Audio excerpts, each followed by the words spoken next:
Olá, sextou 5 de agosto de 2022, seja bem-vinda, seja bem-vindo. Começa agora o Câmara Notícia, ao vivo, meio-dia em ponto. Muito obrigado pela sua companhia, pela sua audiência. E eu estou esperando a sua participação, hein? Envie a sua mensagem para o número do nosso WhatsApp, que já está aqui embaixo da sua tela. 19 é o nosso DDD. 978293776. Lembrando sempre que você tem a opção de enviar uma mensagem através do nosso QR Code. Com a câmera do celular apontada para este QR Code aqui, já aparece na tela do seu celular a mensagem WhatsApp da TV Câmara Campinas. Você aperta e manda o seu elogio, uma crítica construtiva, o que você quer assistir aqui no nosso telejornal. Confira a partir de agora os destaques de hoje. Vereador Marcelo Silva apresenta projeto de lei que obriga escolas a notificar pais sobre realização de atividades. Vereador Luiz Rossini pede informações à Prefeitura sobre a regularização fundiária em 4 núcleos residenciais. Com participação do Legislativo, a Prefeitura abre o mês da primeira infância com série de atividades. E no esporte, em Maceió, Ponte Preta fica no empate com o CRB e termina a rodada na 13ª colocação.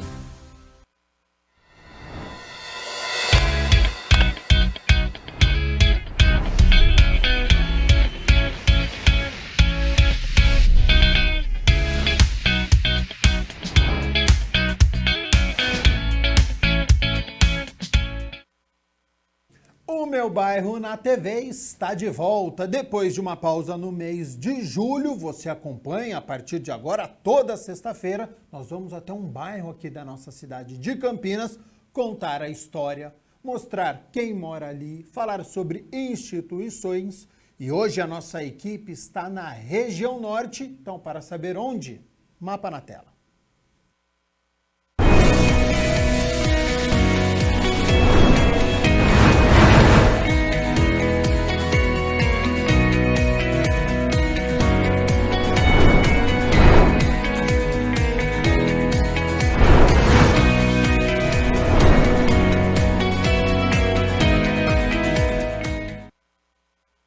A nossa equipe está no Residencial Padre Josimo, núcleo residencial que iniciou em 2001 e que hoje conta com redes de água, esgoto, iluminação, sistema de coleta e remoção de lixo, e a Associação de Moradores é muito atuante, cuida do bairro, das áreas em comum. Por isso que eu vou acionar o nosso repórter Michel Amorim, que está no local e vai nos contar mais sobre o bairro. Seja bem-vindo e boa tarde, Michel.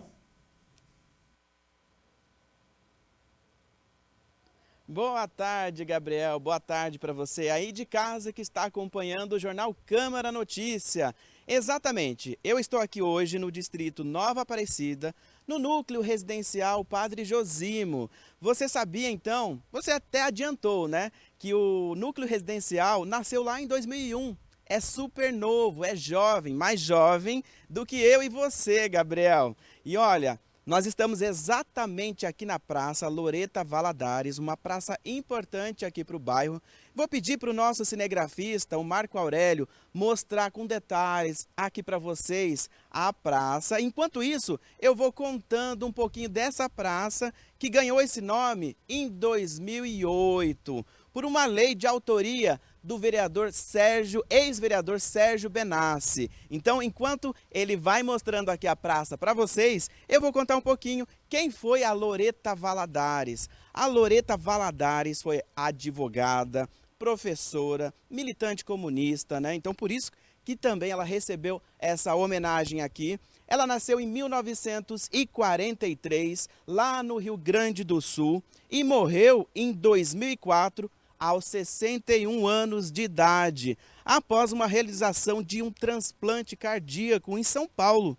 Ela teve o corpo cremado e as cinzas lançadas no mar da Bahia, onde passou boa parte da vida e da militância. Falando sobre a praça ainda, ela passou por uma revitalização recentemente, a pedido do nosso vereador e presidente da Câmara, Zé Carlos. O espaço aqui, 3.000 metros quadrados e conta com academia para a terceira idade, iluminação, quadra poliesportiva, pista de caminhada, área de lazer para crianças, bancos e muito mais. E agora, gente, sabe quem cuida de tudo isso? São os moradores. Os moradores aqui preservam essa praça com todo cuidado. Vou pedir a gentileza aqui para um dos moradores vir contar aqui para a gente. Por favor, seu José, pode chegar aqui ao meu lado. Ele que mora aqui, gente, desde quando começou o bairro e vai contar para a gente. Seu José, o senhor mora aqui faz tempo, né? E como que era antes? De quando eu conheci o Padre Josino aqui, era uma bagaceira, era uma bagunça. Era barraquinho para aqui, para lá, minha filha habitava aqui também. Aí na primeira invasão tiraram, na segunda entrou de novo, aí Deus baixou a mão em cima, que tudo estava localizada. E aí nós temos essa praça que, na verdade, antes de se tornar uma praça, né? Ela era um terreno aqui com muito mato. Era um terreno vazio, plantado, cheio de mamoneira. E era um lugar muito perigoso, como de fato hoje. Hoje está calmo, mas já foi um lugar muito perigoso.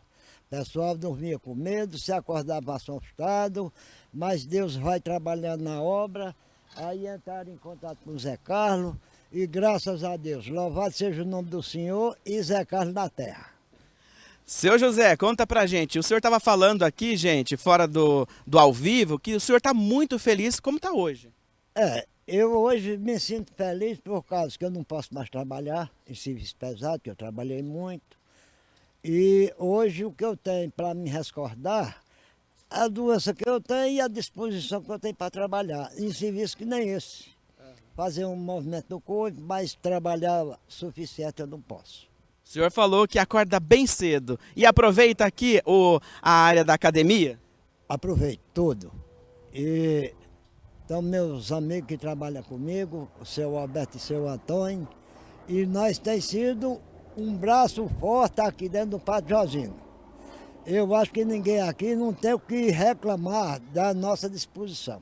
As penas nós trabalhamos com os braços e a mente. Porque a mente é para não destruir, não devorar, que Zé Carlos, quando ele pôs, é para nós ter uma atitude de zelar e respeitar. Perfeito, muito obrigado pela entrevista, eu agradeço. E olha, agora eu vou chamar o senhor Alberto, né, para vir conversar com a gente. Muito obrigado, seu José. Agora a gente vai conversar com o senhor Alberto. Pode chegar aqui mais perto, que ele também ajuda a cuidar da praça, né, porque ele mora aqui bem de frente com a praça, e ele vai contar pra gente. É uma praça que tem várias árvores frutíferas, né? Então, que tipo de fruta que temos aqui? Aqui temos abacate, tem manga, tem jaca, tem pinha. Tem uma outra fruta que eu não lembro o nome agora. Mas aí, para cuidar da praça, vocês fazem com toda a dedicação, é gostoso? É muito bom pra gente, né? A gente faz movimento, é bom. Certa idade, fazer movimento é bom.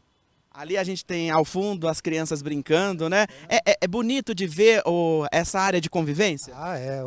Também quando as crianças estão brincando aí, é uma satisfação pra gente, né? Certo. Muito obrigado, senhor Alberto. Agora, gente, eu vou chamar o senhor Antônio, que também mora aqui há bastante tempo. Olha, se você ligou a TV agora, nós estamos aqui no Núcleo Residencial Padre Josimo, na frente da Praça Loreta Valadares. E olha, tá aqui o seu Antônio, que vai falar pra gente. O seu José estava contando que o senhor também acorda cedo e já aproveita ali para recolher as folhas, as frutas que caem. Eu sou meio preguiçoso para acordar, né? Me acordar, tem que ficar meio idoso, fica meio preguiçoso, né? Mas eu me acordo sempre para limpar também, para ajudar um pouco, né? Na praça. Aqui a praça ficou boa, né? Como que era antes? Antes aqui, eu disse, era feio. Aqui eu morei no Matão, eu vim para aqui de Alagoas, sou lagoano. Vim para aqui em 2000, morei 2 anos no Matão, aí em 2003 vim para aqui. Aqui eu comecei a limpar a praça até hoje. Aqui era na enxada. Aqui não era limpando, era na enxada. E era sacos e mais sacos de folha, frutas? A fruta e água. O mato primeiro queimava, né? Jogava fogo, queimava o capim. Mas agora a rastrear foi, os carros levam. Bicho também incomodava aqui quando era mato? Não, bom, na época que eu cheguei não, né? Na época que eu cheguei aqui não incomodava ainda. Eu cheguei aqui em 2003, por aí assim. Mas agora, do jeito que tá... Agora tá bom. Vamos dar graças ao nosso prefeito, nosso vereador Zé Carlos e a equipe dele também, né? Que tirou nós, nem falamos ali, tiramos nós da lama do poço. Hoje estamos precisando no asfalto, né? Primeiro era poeira, só lama. Ninguém podia entrar dentro de casa que tudo ficava bagunçado. E para não ficar bagunçado, é importante também passar para as crianças essa conscientização que tem que cuidar para, né, ter um bom equipamento, aliás, academias, playground, para não destruir e não perder, né? Mas aqui não tem, aqui tem um bocado de material quebrado já ali. Do povo estica velho aquilo ali. Já quebraram, quando corre, eu levo lá para casa, aí o pessoal vem, pega, leva, estoura, traz para trás de novo. Ah, os senhores mesmos que tá quebrado, vai lá e conserta. Não, eu carrego para casa. Aí passa o pessoal da prefeitura, leva e depois traz de novo de volta. O senhor também faz essa ponte com a prefeitura, pedindo para vir fazer a manutenção? Manutenção, é. Às vezes passar por aqui, eu já paro e falo, ó, tem uma peça quebrada aqui, ó, do brinquedo lá. Ele leva e depois traz de volta. O pessoal do bairro tá feliz? Tudo feliz, graças a Deus. Tudo feliz, tudo feliz. Muito obrigado aqui pela entrevista, seu Antônio. E olha só, Gabriel, é muito legal, né, a gente andar por Campinas e conhecer a cada semana um bairro, né, diferente. Então, toda sexta-feira a gente está de volta com o Meu Bairro na TV. Combinado, Michel Amorim, muito bacana conhecer a história do núcleo residencial do Padre Josimo, que fica na região norte, distrito de Nova Aparecida, aqui na cidade de Campinas, e o trabalho que é realizado. Então, agradeço ao Michel Amorim e pela participação do José Antônio Ferreira, do Alberto Campos, do Antônio, por todas essas informações, por contar a história do bairro, o trabalho que é realizado por todos os cidadãos. Mirna Abreu já está aqui nos nossos estúdios, 12:00 mais 12 minutos, hora das notícias da Metrópole de Campinas. Seja bem-vinda e boa tarde, Mirna. Boa tarde, Gabriel. Boa tarde você aí de casa. Muito legal a gente ver a população participando da construção e, na verdade, da manutenção dos equipamentos públicos. E agora a gente fala também de política pública, porque, olha, em agosto se comemora o mês da primeira infância e, para celebrar, foi lançado ontem de forma simbólica o Plano Primeira Infância Campineira, com a presença do prefeito Dário Saad e autoridades.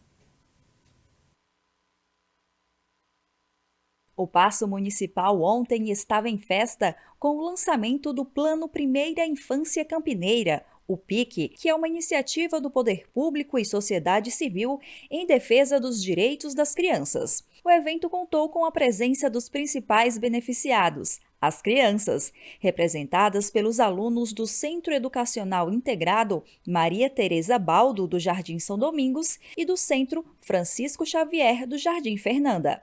Tiago Ferrari, coordenador do PIC, explicou sobre o programa. Então o PIC é justamente isso, a gente tem essas políticas que são intersetoriais, então vacinação é PIC, educação infantil é PIC, os programas de proteção à criança, da assistência é PIC, e mobilidade urbana é PIC, cultura é PIC, e é justamente isso, é a gente criar uma cidade acolhedora para a criança, para que a criança possa se desenvolver, possa ter uma infância saudável, possa sonhar e possa prosperar na vida. Então, resumo, o PIC é isso, a gente cuidar das crianças, de quem cuida das crianças e mostrar para as pessoas a importância que a primeira infância vai ter em todo o decorrer da vida do ser humano. O público-alvo do PIC são as crianças de 0 a 6 anos de idade. O plano conta com profissionais das áreas de assistência social, educação e saúde, além de vários parceiros. O que a gente quer com o PIC é a gente mudar uma cultura da cidade. É mostrar que a criança não é aquele ser bonitinho, mas sim um ser que tem direitos e que nessa fase da vida é muito importante a gente olhar. Então a gente tem parceria com a Unicamp, a gente tem parceria com as autarquias da prefeitura, a gente tem parceria com as instituições, com as entidades, a gente tem parceria com organizações internacionais como a Bernard Van Leer, a Urban 95. Então é uma rede que a gente chama, é uma rede de parceiros para que a gente possa construir junto uma cidade acolhedora. O PIC integra o Plano Nacional pela Primeira Infância, apresentado em 2010, que é a principal referência para a elaboração e execução de políticas públicas para as crianças do município. O prefeito Dário Saad esteve presente no lançamento e comentou que esse plano se resume em uma série de ações e programas da prefeitura para a faixa etária de 0 a 6 anos. Os especialistas em desenvolvimento infantil falam que essa fase é uma fase fundamental para que a criança possa desenvolver toda a sua estrutura neurológica, toda a sua capacidade de aprendizado, desenvolvimento no futuro. Então, cuidar da primeira infância é cuidar do futuro das crianças.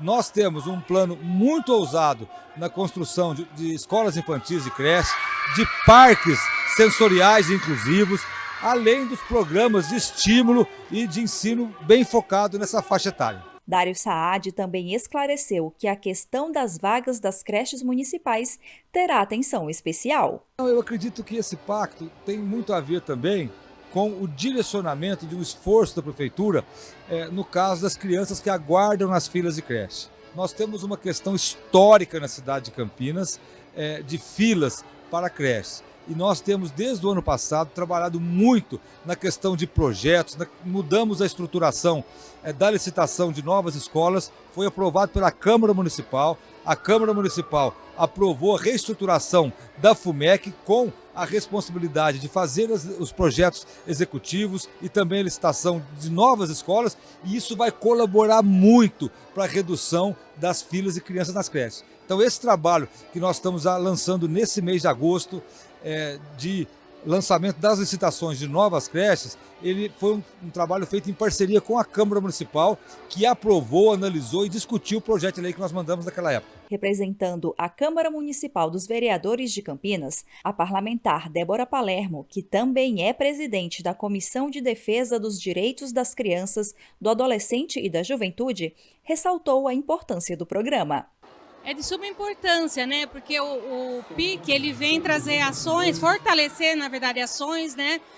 Que garantem proteção, qualidade de vida, bem-estar para as crianças, alinhados ao Plano Nacional, né, da Primeira Infância, que atende as crianças de 0 a 6 anos. Então, são ações, programas que vão dar apoio, incentivar a qualidade de vida, a proteção, práticas, né, tanto no âmbito da educação, da assistência, da saúde, no intuito de dar o melhor para as nossas crianças que elas merecem. Lembrar sempre que o PIC ele está alinhado à Constituição Federal e à UECA, né, que diz que criança deve ser prioridade absoluta na destinação de recursos, nas políticas públicas. Então, nossas crianças não são o futuro, eles são o presente e o futuro. O vereador Luiz Rossini participou do lançamento e comentou sobre cuidar da criança na primeira infância. Eu acho que todos nós sabemos a importância que tem de cuidar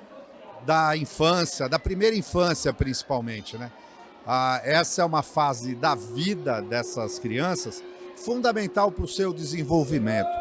E a prefeitura, o governo, obviamente, ele tem que ter políticas públicas voltadas não apenas para proteger a primeira infância, mas oferecer oportunidades para esse desenvolvimento cognitivo, emocional, intelectual, num ambiente que é próprio dessa idade, com brincadeiras, com espetáculos como esse.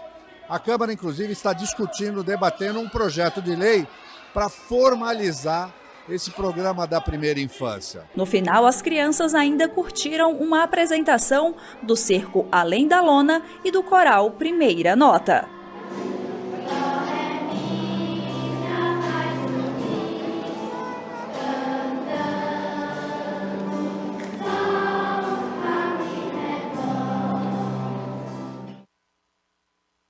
Meio-dia e 19, nós seguimos aqui com as notícias da metrópole de Campinas, agora falando sobre saúde, porque mais casos foram confirmados aqui na cidade de Campinas do Monkeypox. E justamente por isso a nossa reportagem foi conversar com uma especialista da prefeitura para falar sobre essa questão, porque, olha, nós temos agora 18 infectados desde que o primeiro caso surgiu aqui no município, no dia 15 de julho, com o avanço da doença e também muitas dúvidas a respeito da transmissão. Ou seja, esses 18 casos, nós temos um pouco mais de 20 dias e já temos esses casos aqui na cidade. Por isso, confira todos os detalhes e preste atenção na reportagem da Mariana Meira.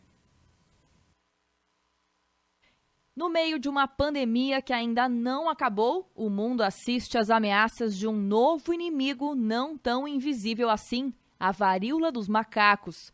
Um surto da doença foi confirmado em maio e no dia 23 de julho, a Organização Mundial da Saúde declarou que ele caracteriza uma emergência de saúde global. Antes de mais nada, é fundamental a gente voltar um pouco na história para entender exatamente o que aconteceu. A primeira vez que a varíola dos macacos foi descrita em humanos foi em 1958. Naquela época, os macacos que se contaminavam com o vírus morriam, daí o nome da doença. Mas o que ocorreu para que a gente saísse daquelas primeiras aparições décadas atrás para um surto mundial em 2022? Na verdade, a varíola do macaco ela é uma doença causada por um vírus DNA, que é um vírus da família do vírus da varíola, que é uma das doenças que a gente erradicou. Só que ele causa doença, a princípio, apenas em macacos. No final da década de 70, depois nos anos 2000 e pouco, foram identificados alguns casos de pessoas, de seres humanos que adquiriram essa infecção, O primeiro caso que foi descrito foi um acidente de manipulação laboratorial, de um ser humano que acabou adquirindo esse vírus, A gente sabe que muitos vírus que infectam animais, eles têm o potencial, de pularem evolutivamente e infectarem também os seres humanos, não necessariamente com uma mudança estrutural do vírus, mas que eles podem acabar causando doença no vírus. Isso é para várias doenças infecciosas. Nesse caso específico, provavelmente o que deve ter ocorrido é que esse vírus deve ter começado a infectar seres humanos na região da África, que foram onde eles foram descritos os primeiros casos, e passou um ser humano a passar para outro ser humano, até que acabou levando da África, provavelmente através de uma pessoa, que acabou levando para a Europa, que depois levou e começa a se espalhar dentro da cadeia de transmissão. Então, provavelmente o que ocorreu foi isso, que é um vírus que, na verdade, não que ele está se adaptando, porque na verdade ele não é um vírus que tem muita mutação, que ele modifica muito, igual ao vírus da Covid, que cada vez a gente conta que tem um novo, tem uma cepa, não. Ele tem um padrão dele, ele é um vírus que se modifica pouco, mas ele tem a capacidade de infectar seres humanos e ele já tinha sido descrito isso. Ontem, Campinas confirmou mais 2 casos de varíola dos macacos. Com eles, são 18 desde que o primeiro foi divulgado na cidade, no dia 15 de julho. A gente vê que a taxa de transmissão desse vírus, que é aquele R que a gente fala do Covid, é de uma pessoa transmite para uma pessoa, Então a gente sabe que é uma transmissão que não é uma transmissão explosiva. É uma transmissão que vai ocorrendo conforme vai ocorrendo o contato das pessoas, Então, assim, a gente já está acompanhando faz bastante tempo, O Ministério da Saúde, através também da rede do Estado, já tinha o teste incorporado, já tinha um fluxo, a gente já tinha um fluxo para coleta dos exames antes de ser declarada a emergência. Então, a gente já estava monitorando. Essa doença, ainda que ela tenha esse caráter de ter sido decretada uma emergência de saúde pública, ela é uma doença que ela não tem uma gravidade, uma grande gravidade, O paciente não fica muito doente, Então, o paciente fica às vezes com poucos sintomas, Ou sintomas que ele pode ficar em casa e aguardar a resolução do quadro, Então, todos os serviços de saúde têm capacidade de atender, tanto os serviços públicos quanto os serviços privados, e todos os serviços de saúde têm capacidade de fazerem a coleta, o atendimento do paciente, as orientações e a coleta dos exames. Como a varíola dos macacos é transmitida? A varíola dos macacos, né, ela é uma doença de transmissão respiratória, né, família da varíola, né, semelhante à da varíola. Então ela pode ser transmitida por gotículas, né, quando a pessoa respira, e é lógico que a transmissão depende de quantidade de vírus que a pessoa tem, né? Por isso que as pessoas que têm o diagnóstico da varíola do macaco devem usar máscara para não transmitir para outras pessoas. E a outra forma de transmissão é com contato com a secreção das lesões de pele, né? Todas as lesões de pele da varíola, elas são capazes de transmitir a própria doença. Então, é importante que as pessoas saibam que entrar em contato com lesões, com feridas, isso é algo que todos deveriam saber. A gente sempre não deve entrar em contato, né? Ou deve usar luvas para isso, né?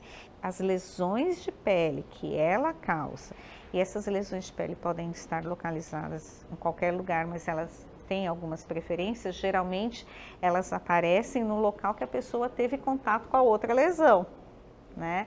Então, dependendo com quem ela teve o contato com a outra lesão, a lesão vai aparecer naquele local. É no local da inoculação do vírus, geralmente, que aparece. Quais outros sintomas, além das lesões de pele, podem aparecer?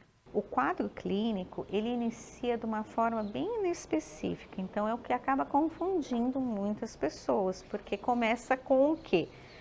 Febre, dor no corpo, dor de cabeça, né? Os pacientes relatam bastante dor na região das costas, região lombar, né? E aumenta os gânglios, que a gente fala, os linfonodos, né? Eles ficam aumentados, que popularmente é conhecido como íngua, faz um aumento desses linfonodos. Começa com isso e cerca de 1 a 3 dias depois, a dor de garganta também pode apresentar, e 1 a 3 dias depois que aparecem as lesões. E quais cuidados devem ser tomados a partir da confirmação da doença? Aí é importante saber que, como essa transmissão de quem tem a varíola é respiratória, essa pessoa deve ficar em isolamento domiciliar, né? Para não passar para outras pessoas, inclusive dentro da própria casa, né? E o que a gente pede para essas pessoas que têm o diagnóstico de monkeypox? É importante que essas pessoas fiquem isoladas em casa, que separem todas as roupas dela e todos os objetos de uso pessoal. Por quê? Porque se o lençol encosta na pele, a toalha encosta na pele, vai entrar em contato com o vírus, e se alguém entra em contato com aquele vírus, pode acabar se contaminando. Então, é importante que a pessoa fique isolada em casa, né? Que separe todo o seu uso de talheres, copos, pratos para uso pessoal, né? Assim como também todas as toalhas, roupa de banho, e procure ficar em casa.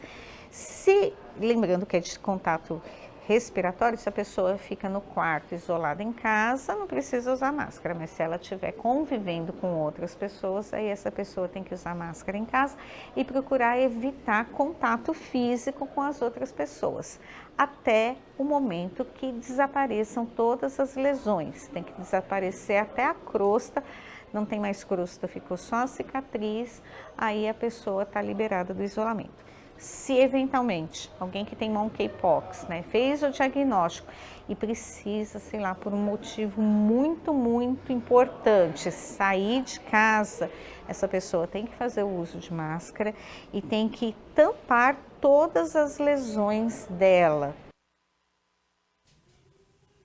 Olha, e diante do aumento dos casos aqui em Campinas, hoje está marcada para 3 horas da tarde, uma live do prefeito junto com as autoridades sanitárias do município para falar sobre as medidas relacionadas a monkeypox.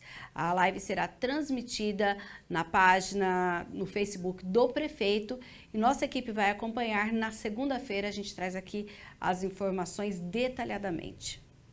Mirna Abreu, a gente fala agora sobre o Censo 2022, porque já iniciou nesta semana. Já começou, olha, em todo o país, né? São milhões de pessoas que vão ser, então você tem que receber aí o censeador na sua casa, atendê-lo, mas tem alguns critérios que você também precisa saber, tem as questões de segurança. E olha, em 2022 é marcado o aniversário de 150 anos do censo, porque o primeiro foi realizado em 1872. Confira. No dia 1º de agosto, o Instituto Brasileiro de Geografia e Estatística, o IBGE, deu início às atividades do Censo Demográfico 2022. O último censo estava programado para ser realizado em 2020, mas foi adiado por conta da pandemia e em 2021 por questões orçamentárias. Agora, os recenseadores já estão nas ruas visitando os domicílios. As atividades estão ocorrendo muito bem, a gente começou essa semana, já tem um grande número de domicílios visitados. Apesar da falta de pessoal que nós estamos enfrentando agora com os recenseadores, estamos passando por um novo processo seletivo para convocar mais pessoas para trabalhar com a gente, mas mesmo assim a coleta está acontecendo, o censo já começou e a gente espera continuar e fazer um bom trabalho até o final da operação. A pesquisa do censo, a coleta em si, ela dura 3 meses, né? Mas a pesquisa do censo ela começa muito antes e termina depois também do processo de operação. Então, depois da operação, a gente tem a pesquisa de pós-enumeração, que é uma pesquisa para conferir se aquela pesquisa censtária foi feita de uma maneira correta, se aqueles dados condizem realmente com a realidade que a gente retrata do Brasil. A estimativa é que os recenseadores visitem 75 milhões de domicílios e contem cerca de 250 milhões de pessoas. A gente tem uma estimativa aqui na região de Campinas de visitar 380 mil domicílios, a nossa estimativa, né? A gente tem a área urbana, a área rural, temos também algumas comunidades indígenas e quilombolas na região, que a gente tem um treinamento especial para o recenseamento dessas áreas. E a gente abrange todo o município de Campinas com a nossa pesquisa. O questionário pode ser respondido presencialmente, por telefone e pela internet. Igor Corá explicou como identificar um agente do IBGE. Nossa principal forma de contato é feita pessoalmente, né? Então o recenseador ele vai até a casa ou até a portaria do condomínio, ele entra em contato com o morador, que é quem deve responder o questionário que vai ser apresentado pelo recenseador. E o nosso recenseador ele é identificado pelo colete do IBGE. Nesse colete nós temos o crachá, onde apresentam todas as informações, como o nome completo, o CPF, o número da matrícula. Nós temos também nesse crachá o site, onde a pessoa que está recebendo o recenseador pode conferir se realmente aquela pessoa faz parte do quadro de funcionários do IBGE, dos recenseadores. Temos também um QR Code que a pessoa pode, com o smartphone, ler aquele código e confirmar se realmente aquela pessoa é uma recenseadora do IBGE. Temos também números de telefone, através do próprio site do IBGE, se você entra, você consegue verificar se a pessoa que está na sua residência ela é uma recenseadora do IBGE. Serão aplicados 2 tipos de questionários. O básico, com 26 quesitos, que leva cerca de 5 minutos para ser respondido, enquanto o questionário ampliado conta com 77 perguntas e leva 16 minutos. Mas ambos os questionários eles abordam questões socioeconômicas, então nós vamos perguntar desde a autodeclaração em relação à raça e cor daquela pessoa, até a questão econômica, de quanto aquela pessoa ou aquele domicílio possui de renda, como que a água que chega naquele domicílio chega, se ela é por meio de caminhão-pipa, se ela é por meio de água encanada, quantos cômodos possuem na casa. Então ele é um questionário socioeconômico bem completo. Você pode entrar em contato com um agente da Central de Atendimento ao Censo pelo telefone 0800 721 8181 e tirar todas as suas dúvidas. O IBGE também conta com outras formas de contato. Nossa principal forma de comunicação é pelo site do IBGE, né, o www.ibge.gov.br. Lá vocês podem buscar todas as informações sobre o censo. Temos o site, inclusive dentro do site do IBGE, nós temos o redirecionamento para o site do censo, onde é mais específico sobre essa pesquisa que está sendo feita agora, né? Todos os dados podem ser encontrados lá. Lá vocês vão encontrar também os números de telefone com quais vocês podem tirar dúvidas, entrar em contato caso vocês tenham alguma coisa a se relatar sobre o censo ou alguma dúvida que você queira sanar. Além da contagem da população e de retratar como que essa população vive no Brasil, aonde que a gente vive, quais são os lugares que essa população principalmente habita, o censo demográfico ele é utilizado pelo governo federal como uma base para o repasse que é feito pelo governo federal para os estados e municípios. Então, ele é fundamental para saber quantas pessoas moram naquele município, quantos hospitais possuem naquele município, quantas escolas possuem naquele município, para assim o governo federal saber qual é o repasse que ele deve ceder àquela região, né?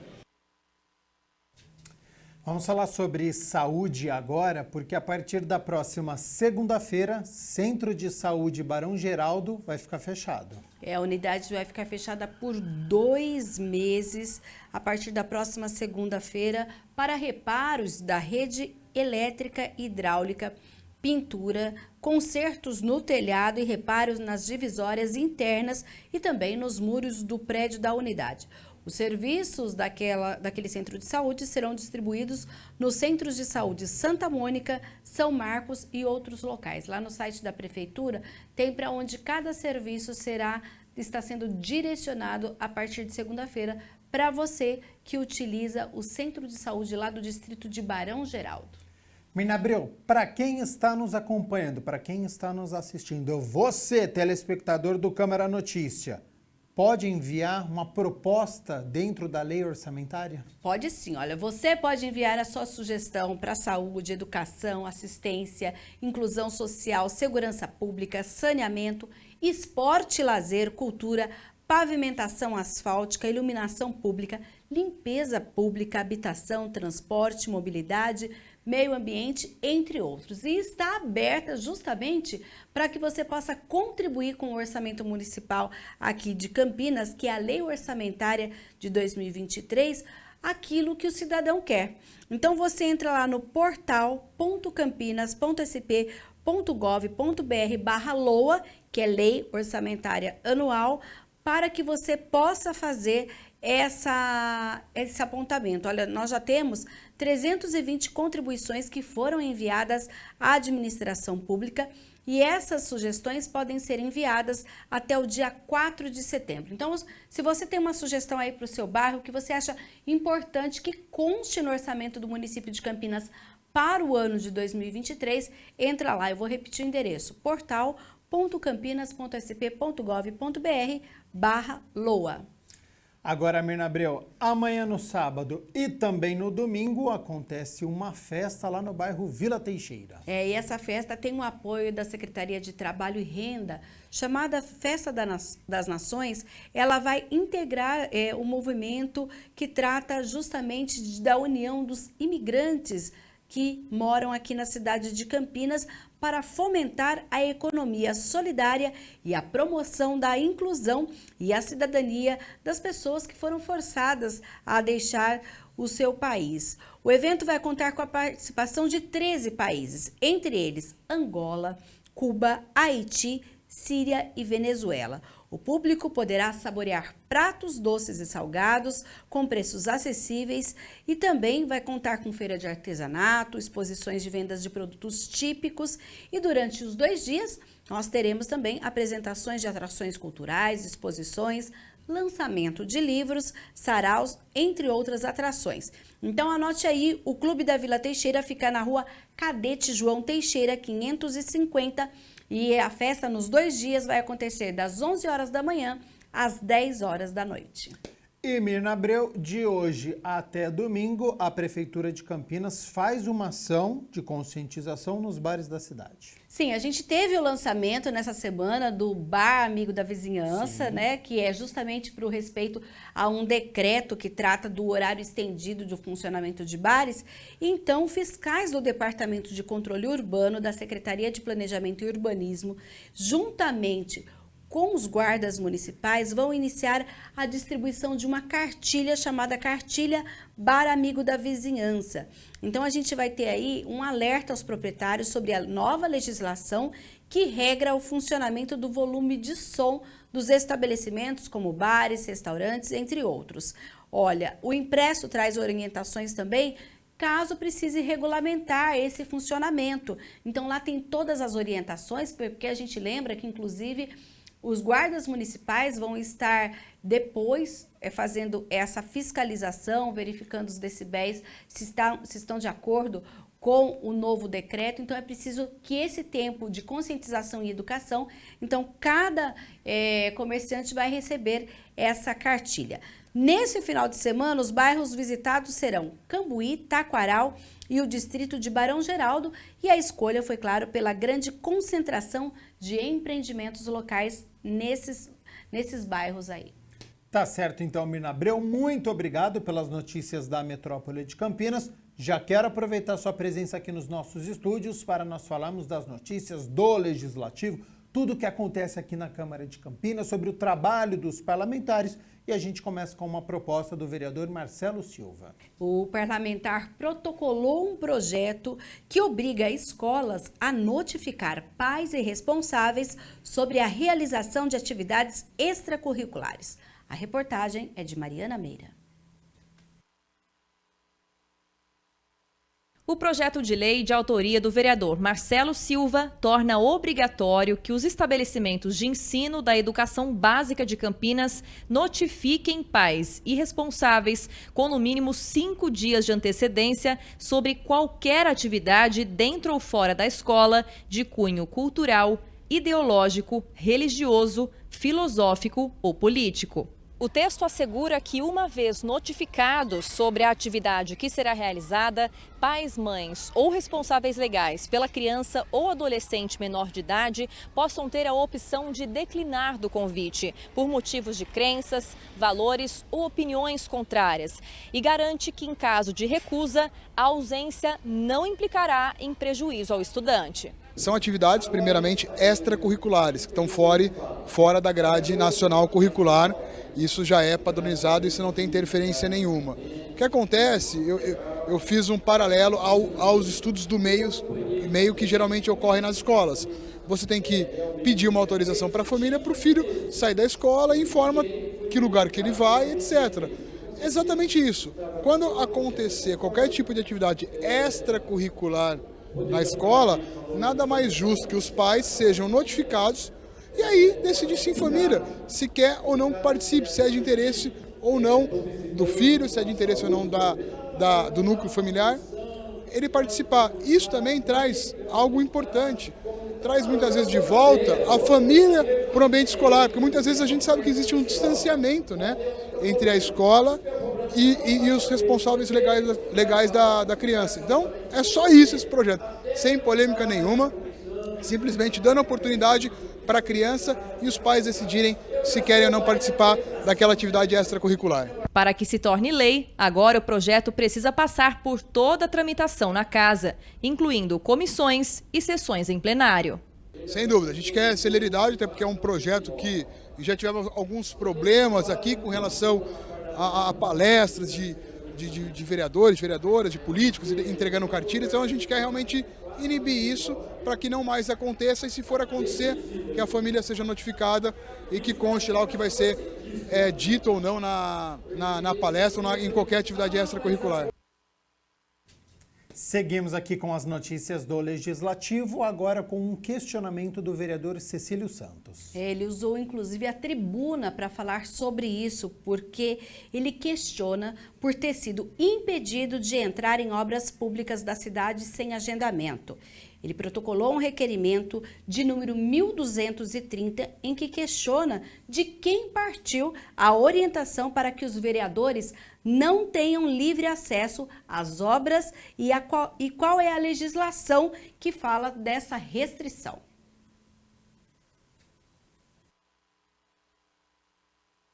Nesse período que nós ficamos de recesso, eu não fiquei em casa, eu fui visitar as obras da prefeitura, principalmente obras de construção dos centros de saúde.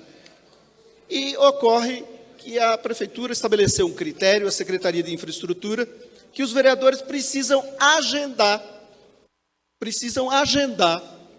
para visitar as obras. Isso me causa estranheza. Fiz um requerimento ao prefeito, solicitando informações, esclarecimentos do porquê desse critério. Obviamente, eu entrei em contato com o secretário de Infraestrutura, agendei e fui atendido, fiz a visita. Mas me causa muita estranheza que o vereador, no exercício do mandato, tenha que agendar para fiscalizar o andamento das obras nesse município. O parlamentar argumenta que não faz sentido e que não está previsto na lei que o vereador deva informar a administração que irá fazer uma fiscalização em obra ou em qualquer outro serviço público municipal. Acho que isso está equivocado, é um critério que eu quero esclarecimento, porque, no meu modo de entender, ele destoa da legislação, não é?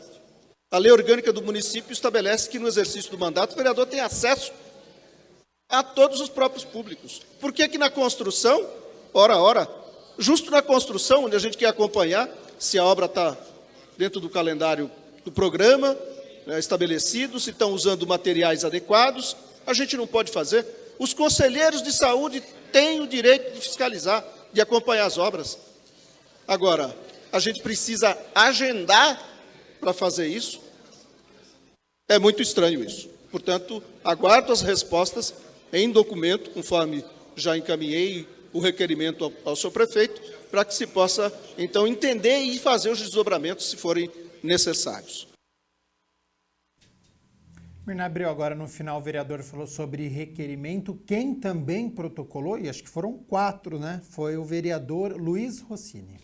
São requerimentos pedindo informações a respeito da regularização fundiária de 4 núcleos residenciais que existem há décadas aqui na cidade. De número 1100, o requerimento pede informações referente ao núcleo residencial Cafezinho.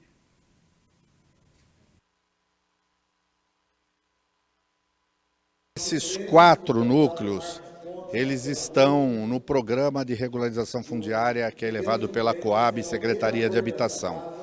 É procurado por moradores, associação de moradores. Nós chegamos a fazer reunião na Coab, onde eles apresentaram como é que está o estágio dos estudos. E, na verdade, o requerimento visa fazer com que a Coab possa oficialmente informar em que estágio se encontra, qual o status de cada processo de regularização desses núcleos. O Independência e o Cafezinho numa região da cidade, núcleos antigos, consolidados, que os moradores assim clamam e esperam ter a possibilidade de ter as suas escrituras, mas isso está sendo feito estudo, tem que fazer levantamentos ainda topográficos, verificar se as condições da área são de domínio do município, né? Então essas providências a Coab está tomando e a ideia é que ela informe oficialmente isso para que os moradores também possam acompanhar.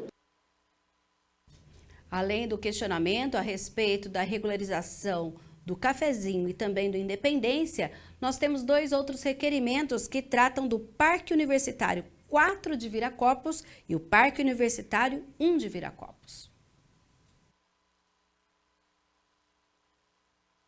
E o Parque Universitário 1 e 4 na região do Ouro Verde, Parque Universitário, são núcleos também já consolidados, que estão muito ansiosos para ter também o processo de regularização finalizado. Ali ainda depende de até algumas pequenas obras, tá? Mas como a coisa está desenvolvendo e a associação de moradores de lá, que inclusive está sendo renovada agora, ela gostaria de receber essas informações oficiais para poder dar retorno para a comunidade e acompanhar, né, passo a passo esses processos. Rossini lembra que a Prefeitura vem fazendo a regularização de vários núcleos residenciais em Campinas.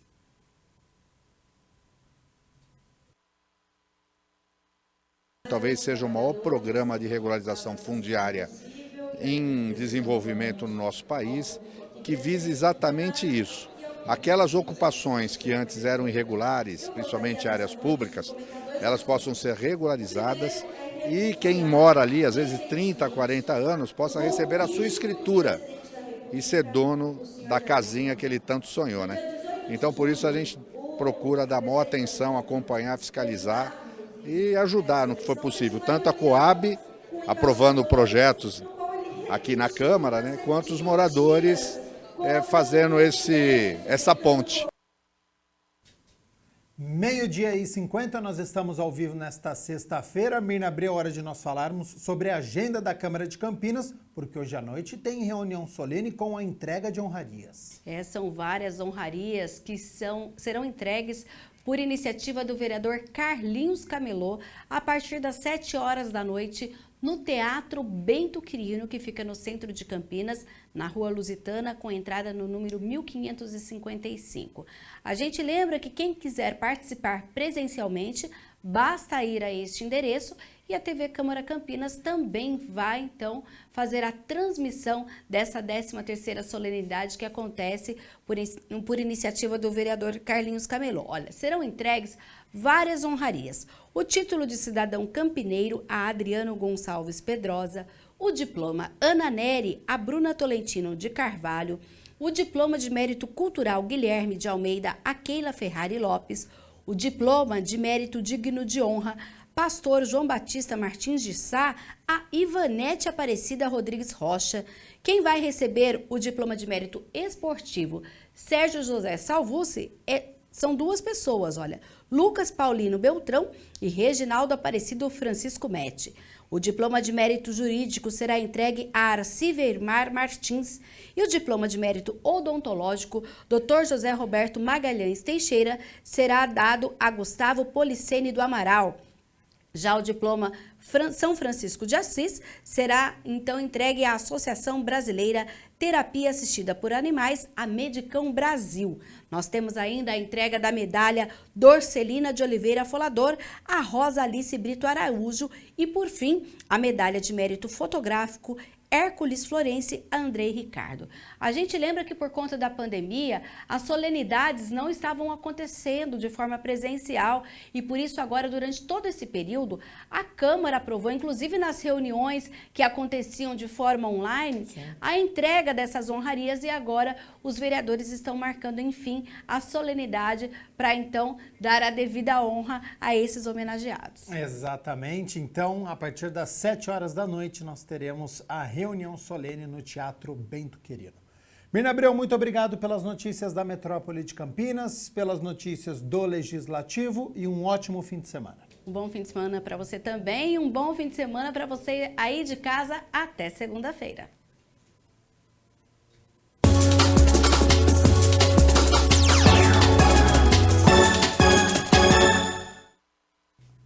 Ontem em Maceió, a Ponte Preta foi disposta a continuar a reação no Campeonato Brasileiro da Série B, se afastar da zona de rebaixamento e deu mais um passo em busca da estabilidade.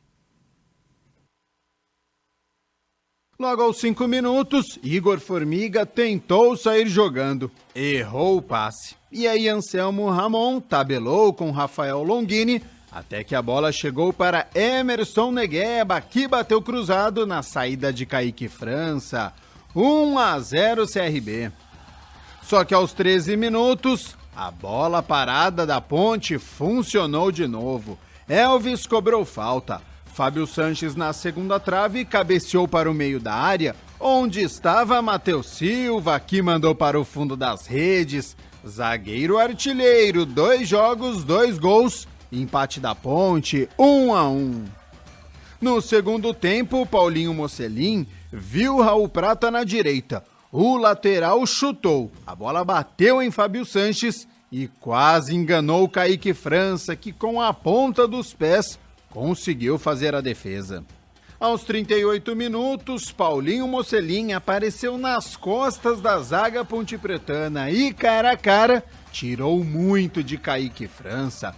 A bola tirou tinta da trave, mas saiu. Quando a fase é boa, ela não entra. E ficou nisso em Maceió, CRB 1, Ponte Preta também 1.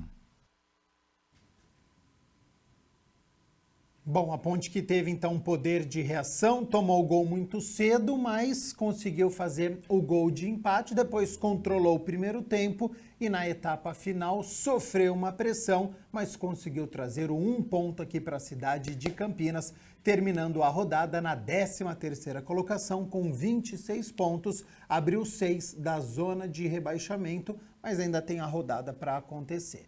Ponte volta a campo na terça-feira, 8h30 da noite, contra o Vasco da Gama. Grande jogo, acontece aqui em Campinas, no estádio Moisés Lucarelli. Na terça-feira a gente fala mais sobre este confronto. E hoje é a vez do Guarani entrar em campo, hein? Bugre recebe o Grêmio aqui em Campinas, no estádio Brinco de Ouro, às 9h30 da noite. Olha este confronto, hein? Situação complicadíssima, porque o Guarani está na zona de rebaixamento, 18ª colocação com apenas 19 pontos, não vence a 4 jogos, enquanto a equipe gaúcha está na 4ª colocação com 37 pontos e não perde há 15 jogos. Para esta noite, o técnico Mozart conta com o retorno do zagueiro Derlan no lugar de Hernando. O Isaac, o meio-campista que pertence ao Grêmio, está fora, não pode atuar.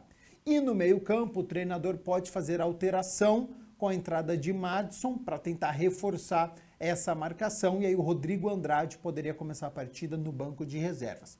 Partida difícil, complicada, mas é uma reação que precisa acontecer o quanto antes. E claro que na segunda-feira a gente conta essa história como foi Guarani e Grêmio. 12h56, vamos fazer o seguinte, rápido intervalo, primeiro aqui no nosso Câmara Notícia e na volta tem entrevista ao vivo com um oncologista para nós falarmos sobre o Dia Nacional da Saúde. Não saia daí.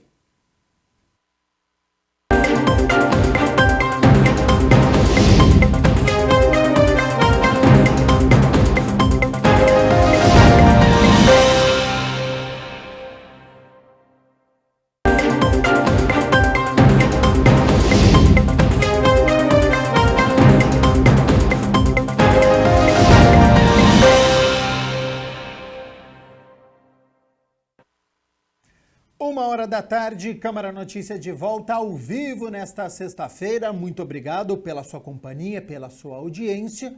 E hoje é o Dia Nacional da Saúde. A data tem como objetivo conscientizar a você que está nos acompanhando sobre a importância da educação sanitária, a ter um estilo de vida mais saudável, e foi escolhida em homenagem ao médico e sanitarista Oswaldo Cruz, que nasceu em 5 de agosto de 1872 e principal responsável pela erradicação no Brasil de doenças como febre amarela, peste bubônica, varíola e olha só, isso de acordo com o Ministério da Saúde.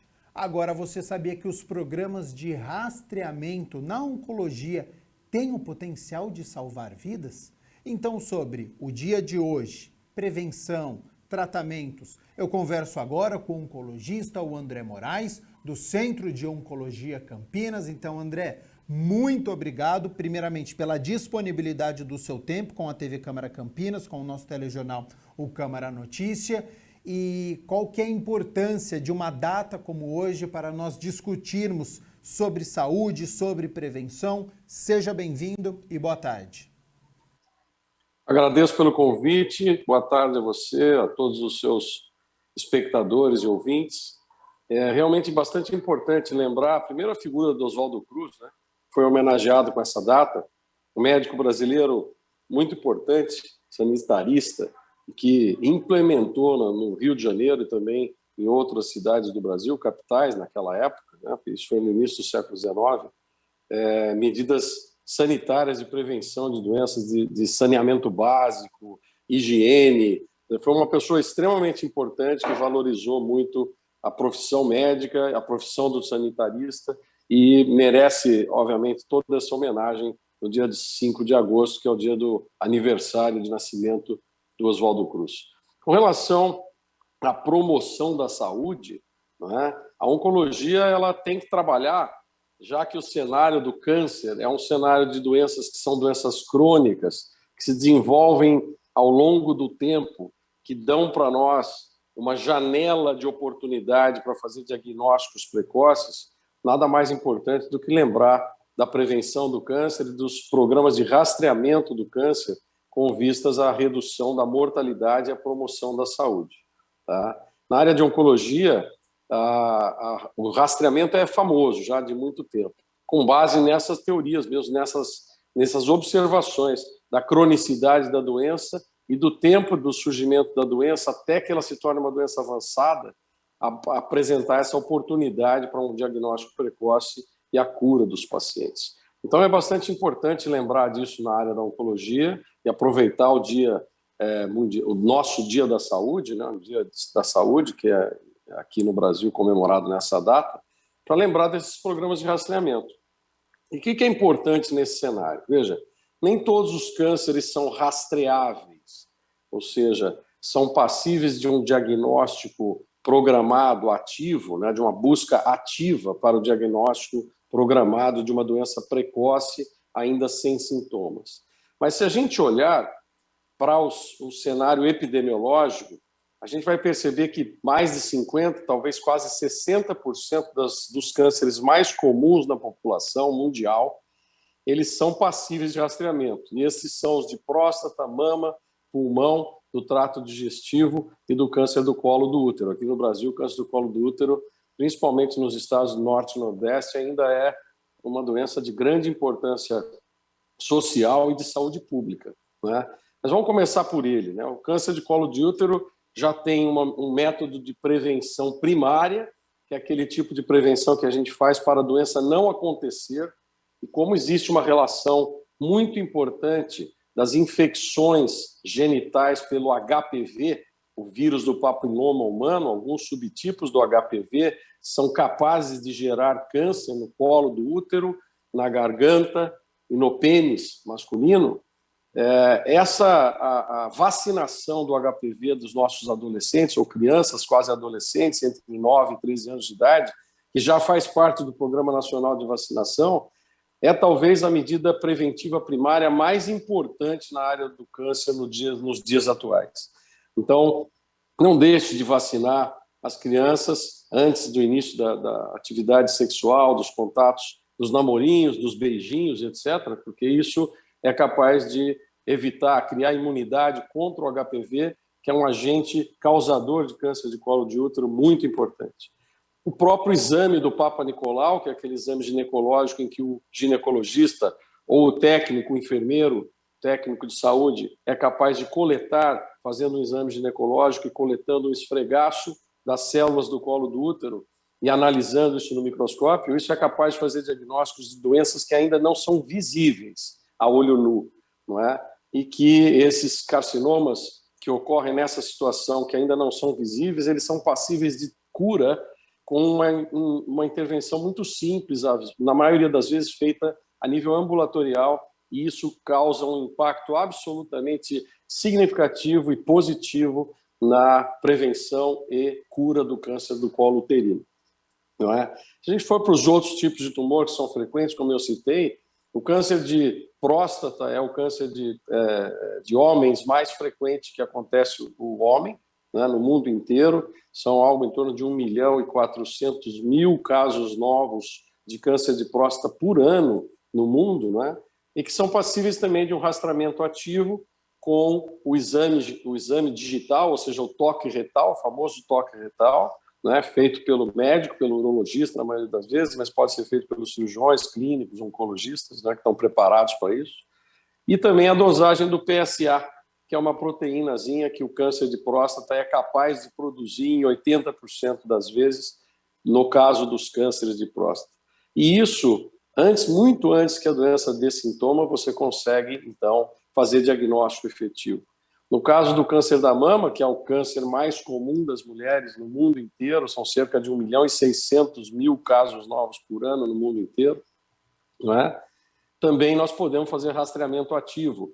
E o rastreamento ativo envolve a mulher participando do seu próprio exame, do autoexame mamário, que pode levar à suspeita precoce de uma alteração que só a mulher mesma é capaz de sentir, não é? E as mamografias, que são exames simples de serem realizados, disseminados, que existem em qualquer lugar do mundo, estão disponíveis aqui no Brasil, tanto na saúde pública quanto na saúde privada, né, de maneira bastante abrangente, uma cobertura muito boa, e que é capaz também de antecipar os diagnósticos, ou seja, fazer diagnósticos mais precoces e terapêuticas com muito mais eficiência e poder de curar.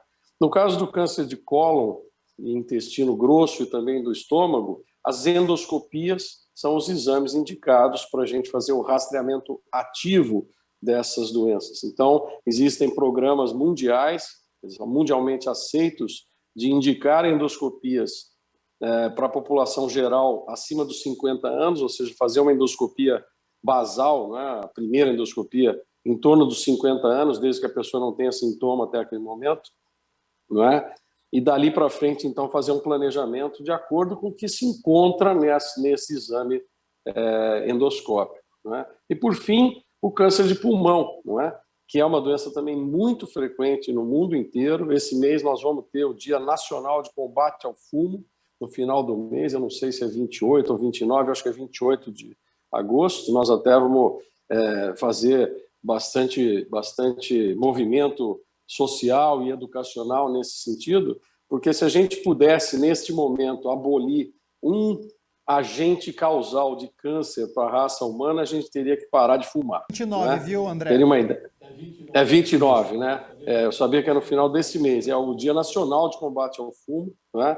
E ele faz parte até de um programa internacional de combate ao tabagismo, porque, como eu ia dizendo, né, o tabagismo é um hábito que se adquire, vamos dizer, que é socialmente aceito, não deixa de ser uma droga, mas é socialmente aceita e vendida no bar da esquina, na padaria, né? E que, por mais que a gente cobre impostos para cobrir os gastos de saúde que os males que o cigarro causa venham causar, esse dinheiro dos impostos jamais vai ser possível de cobrir a despesa que a saúde tem para cuidar dos males do cigarro. Para vocês terem uma ideia, se a gente pudesse abolir o tabagismo, nós íamos reduzir em 40% as causas de morte do ser humano, tá? Então não é qualquer coisinha, não. O negócio é de impacto extremo, não é só para câncer, como também para doenças cardiovasculares, para infarto, para hipertensão arterial, para doenças pulmonares crônicas, nem precisa dizer isso, o pulmão talvez seja desses o órgão que mais sofre, né? Mas o câncer faz parte de uma grande gama de ocorrências que estão diretamente associadas ao cigarro, ao hábito de fumar.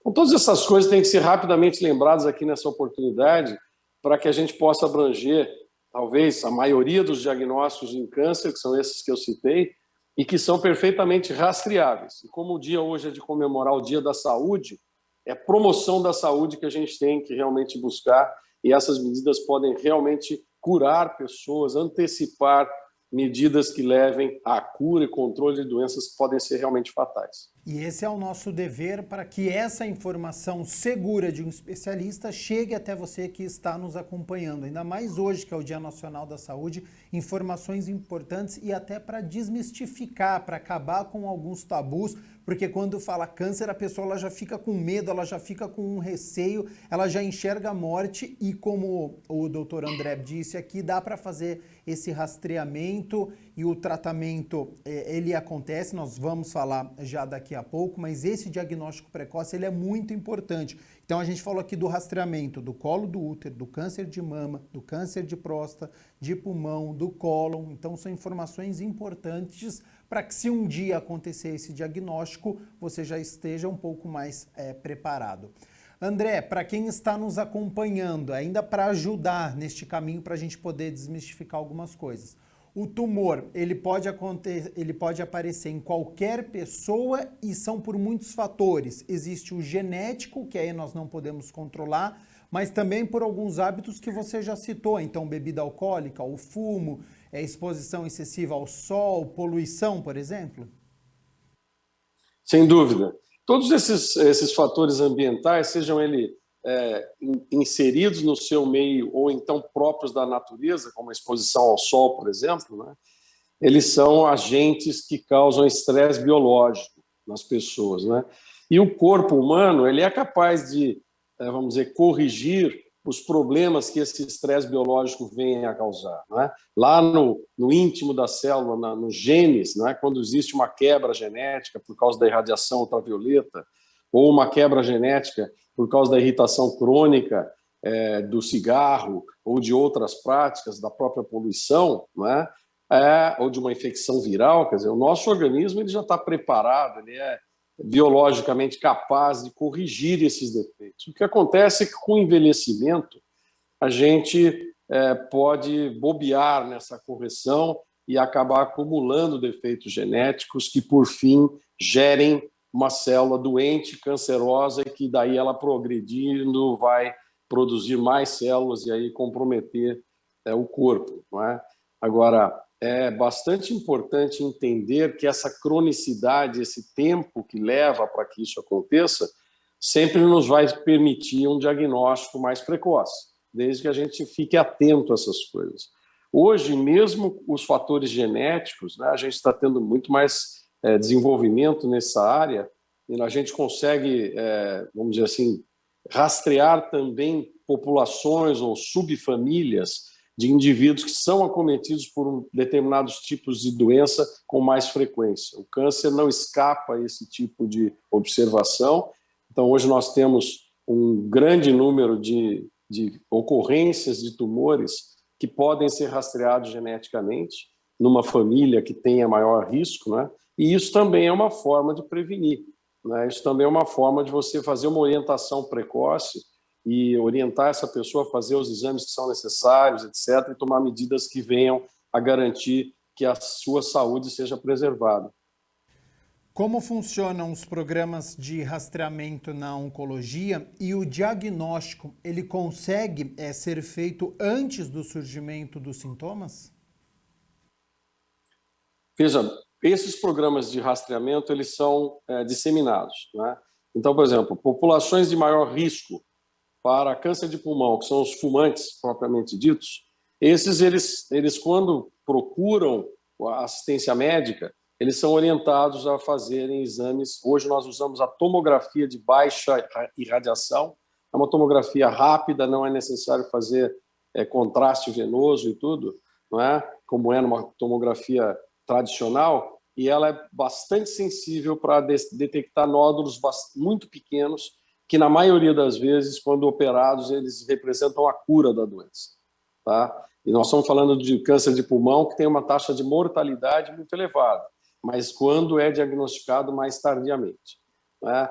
Quando você olha, por exemplo, na mama, nós temos os programas de mamografia, que são rotina nos postos de saúde, nas unidades básicas de saúde, na maioria das unidades básicas de saúde do país, ou unidades de referência, né? Em que as mulheres são, vamos dizer, programadamente orientadas a fazerem esses exames anuais, não é? Ou em casos diferenciados, por conta de riscos familiares, riscos individuais, esses exames, então, podem ser antecipados ou feitos em intervalos mais curtos. Isso também está disponível a todo mundo. O exame do PSA e o toque retal para próstata também são disponíveis para todo mundo, em qualquer lugar. São exames simples, bastante disseminados e seguros, não é? Que não causam grandes aflições ou grandes problemas para os pacientes e que devem ser realizados após os 50 anos na população de risco normal, risco habitual, nos homens com 50 anos ou mais, anualmente. E a gente antecipa isso em até 10 anos, a depender da raça, do risco, não é?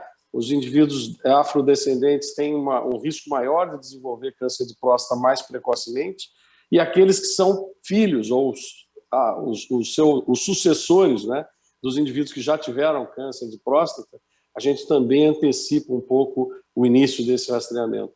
O cólon também segue mais ou menos na mesma linha. As colonoscopias, obviamente, são exames armados, precisam um pouco mais de tecnologia para serem realizados, mas também são disponíveis na rede pública e privada de saúde e devem seguir a orientação do médico que acompanha esses pacientes no sentido de fazer os exames mesmo sem sintomas, né? Não é preciso ter sangramento intestinal, não é preciso ter dor, não é preciso ter vômito precoce ou coisa que o valha para fazer esses exames. A gente indica esses exames nas pessoas assintomáticas e sem história familiar, também a partir dos 50 anos de idade, tá? E antecipa-se isso quando existe história familiar ou existem riscos específicos. No caso do colo de útero, a vacina é para as crianças, para as crianças entre 9 e 13 anos de idade, meninos e meninas. Isso vai representar uma redução absurdamente significativa daqui a mais ou menos 25 ou 30 anos na incidência do câncer do colo de útero, ou seja, é uma prevenção primária para que o câncer não venha a ocorrer. E toda mulher que tem já o início da atividade sexual deve se submeter ao exame ginecológico de rotina e o Papa Nicolau. Tá? Então, também é um exame absolutamente disponível, ou seja, não há dificuldade em rastrear câncer, estes tipos muito frequentes de câncer que são os mais comuns e que são facilmente rastreáveis e diagnosticados precocemente, vão levar à cura dessas pessoas. Então, olha quantos exames não foram citados aqui, específicos para cada uma das doenças, para cada área do nosso corpo. Então, são informações importantes. Doutor André, de quando o senhor iniciou na faculdade, fique à vontade se quiser dizer o ano, para hoje, a medicina, ela evoluiu muito? De que maneira a gente consegue perceber? Pode ser do início do século, por exemplo, para hoje, em 20 anos, ela já evoluiu na detecção dos cânceres, nos tratamentos? Veja, essas metodologias elas foram introduzidas ao longo do tempo nos últimos 45 anos. Não é? O PSA, por exemplo, ele foi desenvolvido, o teste do PSA, no finalzinho dos anos 80 do século, né, dos 1985, e em 1990 foi a primeira instituição pública do exame do PSA como método de rastreamento em câncer de próstata feita na Inglaterra. A partir de lá, o mundo adotou isso como um método para rastrear câncer de próstata. Isso é recente. As mamografias também melhoraram tecnologicamente nesses anos, né? Eu entrei na faculdade, não me incomoda dizer isso não, mas foram 43 anos atrás, e saí de lá 37 anos atrás, e naquela época a gente não tinha tomografia, para você ter uma ideia. Não existia tomografia computadorizada. A tomografia computadorizada veio como um exame inicialmente do crânio, para a gente poder examinar o crânio com detalhes anatômicos melhores, e ela rapidamente se expandiu para todo o corpo, para qualquer estrutura do corpo, e hoje com tecnologias de baixa radiação, máquinas muito velozes. Antes, para fazer uma tomografia de crânio, demorava-se mais ou menos meia hora, 45 minutos. Hoje você faz uma tomografia do corpo inteiro em 2 minutos, não é? Em grande detalhamento. A ressonância magnética veio depois disso, também veio acrescentar tecnologia e melhores estratégias. Mais do que isso ainda, né, do ponto de vista de estratégia de tratamento, tudo melhorou. Né? Nós temos hoje estratégias de tratamento específicas para cada tipo de tumor, para cada indivíduo que tem esse tumor. É o que a gente chama de tratamento personalizado ou particularizado, não é? Baseado em características biológicas daquele tumor naquele indivíduo, que pode diferir de um mesmo tipo de tumor em outro indivíduo, tá? E que exige, então, abordagens terapêuticas diferentes, e isso resulta em muito menos toxicidade, muito mais eficiência. Né? Então, eu me lembro, quando eu saí da faculdade, a sobrevida mediana esperada de todos os pacientes com câncer, independente do seu estágio, ela era menor do que 45%. Tá? Nos dias atuais, nós estamos batendo a casa dos 70% de sobrevida mediana esperada após um diagnóstico de câncer em qualquer estágio. Né? Então, são avanços que vêm se mostrando ao longo do tempo, graças ao desenvolvimento de novos conhecimentos, novas descobertas, novas tecnologias, tanto para rastreamento quanto para fazer a abordagem terapêutica dessas situações nosológicas, né? E que tem um impacto realmente muito significativo na sobrevivência das pessoas. Então, que essa evolução da medicina te deixe, você que está nos acompanhando, mais confiante para você poder fazer o exame, para você que está enfrentando um câncer. Olha aí como as chances aumentam de vida, você descobrindo e você fazendo os tratamentos que nós temos à disposição nos dias de hoje. Doutor André, por conta da pandemia, em que, claro, né, o assunto tomou conta do vírus, nós tivemos que mudar a nossa rotina, tomar cuidados, ficar um tempo em casa para que o vírus não se disseminasse. E com isso, muitas pessoas deixaram de fazer os exames. Talvez este ano ainda não, nós ainda estamos no meio de agosto. Mas para os próximos anos seguintes, há uma tendência de aumento de diagnósticos, ficar sem realizar o exame em boa parte de 2020, durante algum tempo de 2021. Isso carrega para os próximos anos? Há uma preocupação de vocês médicos em relação ao aumento no número de diagnósticos? Olha, nós já estamos vivendo essa situação, tá? No ano de 2020, no começo de 2020, eu me lembro, eu coloquei no nosso site do Centro de Oncologia um vídeo que eu falava sobre a importância da manutenção dos exames de rastreamento e diagnóstico precoce. Por quê? Porque a gente já percebia, vamos dizer assim, a ausência, as pessoas não estavam indo fazer os seus exames de rastreamento, as mamografias, as endoscopias, os exames radiológicos, o PSA, etc., por medo da pandemia, e tudo isso tem a sua razão. Mas era perfeitamente passível de ser realizada, né? E o que a gente observou em 2021, no final de 2020, no começo de 2021, final de 2021, foi um aumento da ocorrência de casos mais avançados no diagnóstico, ou seja, as pessoas, por não realizarem os exames de rastreamento, deixaram de fazer diagnósticos de doenças ainda precoces e acabaram, por fim, vamos dizer, tendo feito seus diagnósticos em momentos mais tardios da evolução das doenças, e hoje nós temos visto, sim, os reflexos desse hiato, né, da realização dos exames de prevenção resultarem num aumento bem significativo de cânceres mais avançados, de diagnósticos de pacientes que vieram nos procurar para tratamento já com doença mais avançada. É preocupante, sem dúvida, mas agora, a despeito de todos os cuidados que a gente ainda tem que tomar, né, nós ainda continuamos aqui usando máscara, tá, porque trabalhamos em ambiente de alto risco para disseminação de doenças respiratórias, a Covid ainda é presente, o diagnóstico ainda é presente, não é?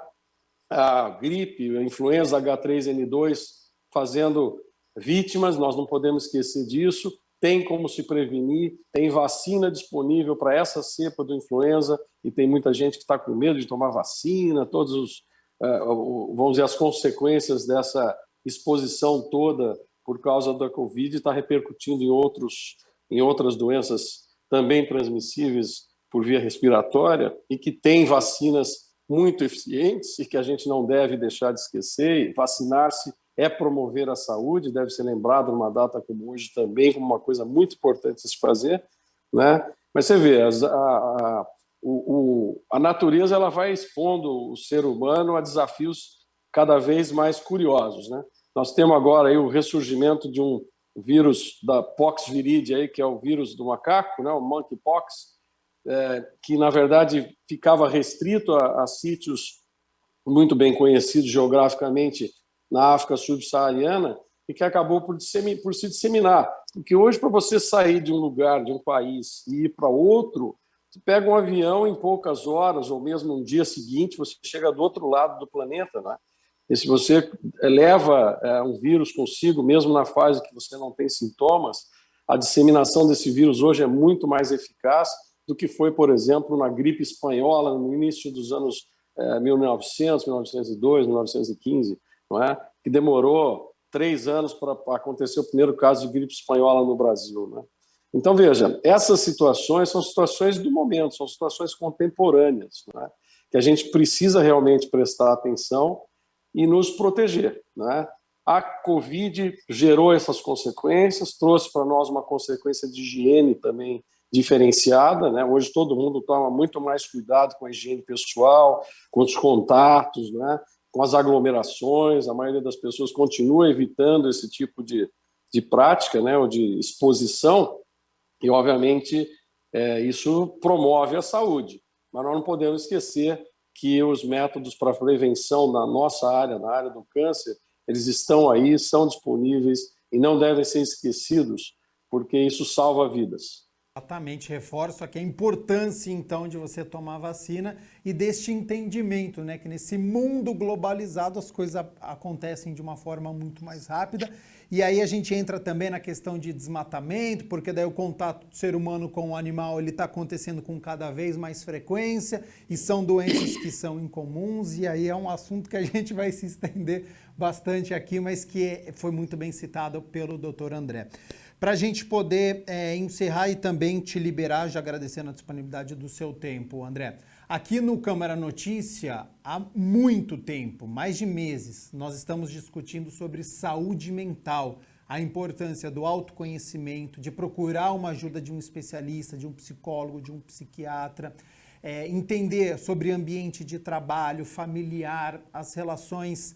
Nesse Dia Nacional da Saúde, como é que o senhor enxerga este assunto e os desafios que nós temos pela frente? Saúde mental de vocês, médicos, na linha de frente, que estão trabalhando com saúde diariamente, e a saúde mental em geral da sociedade.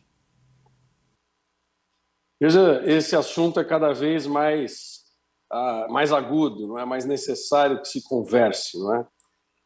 Olhando para o lado da saúde mental geral, né, eu vejo que a nossa divisão de espaço, o espaço que a gente vive, a ecologia humana, né, as interações que a gente tem, principalmente nas grandes metrópoles, e que, entre aspas, vamos dizer assim, restringe um pouco seu espaço de viver, já é um desafio a todos, é um desafio que tem que ter inteligência emocional para se vencer, e afinal de contas você tem que entender que as pessoas são indivíduos e que cada indivíduo tem os seus princípios, não é? Tem os seus conceitos de vida e tem que aprender a respeitar a existência ou a coexistência nesse espaço que a gente habita, as opiniões de uns e dos outros, sem causar polarizações, sem causar embates que não levam a absolutamente nada. Nós temos que realmente, vamos dizer assim, resumir um pouco o nosso comportamento àquilo que leve às resoluções boas, às soluções boas do ponto de vista coletivo, tá? Abdicando um pouco da nossa individualidade, né? E respeitando mesmo assim a individualidade de cada um, mas de maneira que o resultado coletivo das nossas ações seja melhor e mais importante do que os resultados individuais. Porque o que a gente vê hoje como reflexos muito negativos em todas as esferas da atividade humana são as individualizações muito, vamos dizer, egoístas, não é? Os indivíduos que acabam tomando atitudes só por si. Eu acho que se a gente começar a pensar e trabalhar o nosso comportamento no sentido do benefício coletivo, nós vamos realmente progredir como seres, como pessoas, não é? Como sociedade, né? E vamos, obviamente, ter melhor saúde mental, saúde emocional, né? A outra coisa é com relação à nossa vida profissional, né? Na área médica, nós vivemos o estresse de cada um, porque todo mundo tem os seus próprios estresses, e adicionado aos estresses de cada um, os profissionais de saúde, não só os médicos, mas os enfermeiros, fisioterapeutas, etc., todos os profissionais de saúde, vivem o estresse daquele indivíduo que vem buscar ajuda por conta da sua condição de saúde, o que nos afeta. Nós não somos robôs, nós não somos gelados ou frios na relação humana, muito pelo contrário, né? O que a gente precisa, e é treinado para isso na formação, na faculdade, na especialização, é nos controlarmos emocionalmente para poder o raciocínio prevalecer e a gente poder trazer esse raciocínio em benefício daquele indivíduo que procura ao nosso auxílio, a nossa assistência. Então, eu acho que nesses momentos mais difíceis, pandemia foi um momento muito difícil, né? A gente teve que aprender muita coisa, mas muitas das coisas que nós fizemos foi somente voltar um passo atrás na nossa individualidade e valorizar a coletividade. Então, eu acho que essa é uma prática que provavelmente vai afetar significativamente a saúde coletiva e a saúde mental, a saúde intelectual, a saúde emocional, a saúde espiritual das pessoas. Se a gente puder olhar um pouco mais, com um pouco mais de zelo, um pouco mais de atenção para as necessidades do coletivo, em detrimento das nossas próprias necessidades. Talvez essa seja a mensagem que eu deixasse nesse sentido da saúde mental. Importantíssima. Doutor André Moraes, do Centro de Oncologia Campinas, muito obrigado por todas as informações sobre exames, de tudo relacionado à saúde, aos tumores. Agradeço a disponibilidade do seu tempo e já faço o convite aqui para o senhor retornar, que seja sempre num cenário melhor de saúde mental, de tratamento, mas as portas da TV Câmara Campinas sempre abertas ao senhor. Muito obrigado pelo convite outra vez. Eu fico à disposição, desejo a todos um dia saudável e que a gente sempre se lembre de promover a saúde, porque isso vai nos garantir uma vida de melhor qualidade. Até logo, um abraço a todos. Abraço e saúde para todos nós e para você que está nos acompanhando também, que a partir de hoje, se ainda não tem, que tem aí uma rotina saudável. 1h mais 34. Vamos falar sobre cultura agora, porque o fim de semana está chegando. Para você que ainda não sabe o que vai fazer, a Agenda Cultural chega trazendo os shows, tem dica para as crianças, stand-up comedy, exposições. Então confira a partir de agora.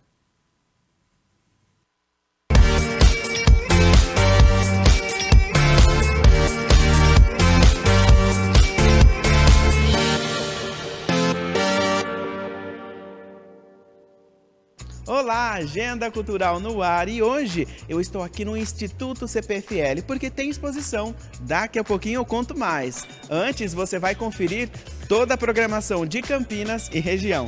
Hoje, sexta-feira, tem a cantora Sandy com um show de pré-estreia da nova turnê solo em Jaguariúna. Vai ser na Red Eventos, às 9h30 da noite. Também hoje, o cantor Tiaguinho apresenta show da turnê Infinito, em Sumaré. A noite vai contar ainda com a apresentação do cantor Rodriguinho. Vai ser no Chapéu Brasil, a partir das 9 da noite. Ainda hoje, a banda Skank apresenta show da sua turnê de despedida em Campinas. Vai ser no Expo Dom Pedro, às 9 da noite. Fala, galera de Campinas e região, no sábado, agora dia 6/8, estaremos no Brazuca e Banda Malta vai tocar, assim como Maipê, Banda Papajack também. Vai ser lá pelo finalzinho da tarde, esperamos vocês, vai ser um dia incrível de muito rock and roll. Até lá! Esse final de semana começa a festa do Peão de Indaiatuba. Hoje tem Maiara e Maraísa e Jetlag Music. No sábado, Henrique Juliano e Guilherme Benuto. E domingo, João Gomes e Tarcísio do Acordeon. Os portões abrem às 8 da noite. No sábado, as duplas Edson e Hudson e Jean e Giovanni apresentam o show Boate Azul em Jaguariúna.